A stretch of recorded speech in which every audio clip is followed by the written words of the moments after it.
5. Siopa bwyd. Dwi'n dod o deulu sydd efo cyswllt agos iawn at ffermio, ac felly dwi'n gwybod pa mor bwysig ydy hwnna i fywoliaeth ac i greu'r byd ma sydd o'n cwmpas ni, da ni'n poeni amdano fo yn ei garu lle. Hynny yw, mae'n slofi bywyd lawr i raddau, achos os ni'n gallu mynd i archfarchnad a prynu'r holl fwyd dyn isio yn fanna, ac bys ni'n gallu gwneud o mewn un siop wythnosol, ond dydy ddim yn digwydd fel yna, dy'n aml iawn, ti'n gorau mynd yn ôl ac yn ôl, a ti'n prynu mwy ac yn mwy. A be dwi'n rili'n casau ydy gweld stwff sydd wedi cael ei bwyd sydd wedi hedfan mor bell dros y môr. Dwi'n ymwybodol o hynna erbyn hyn.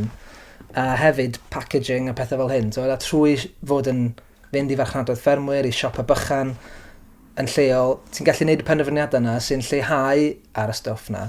Ac hefyd mae'n brofiad ti'n mwynhau hefyd. Ti'n cael cyswllt agosach efo cynnyrchwyr, efo pobl.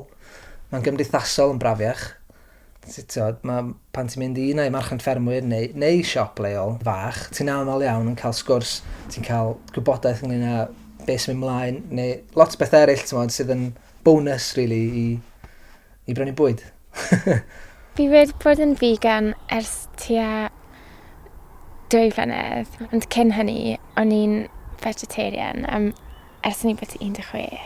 Oedd peth amgylcheddol wedi helpu argyhoeddi fi bod y wir y peth iawn i wneud. Trwy hynna, fi wedi ffeindio loads o fwydydd really blasus a diddorol a cyffroes. Yn meddwl i ddechrau am fwydydd, i geisio prynu llai o fwydydd wedi paratoi ac prynu bwydydd ffres, ond fwy na hynny prynu bwyd lleol cyn bellach chi'n gallu, enghraifft gyda gafalau, dwi ddim yn prynu afalau o Chile ac America a phethau fel yna.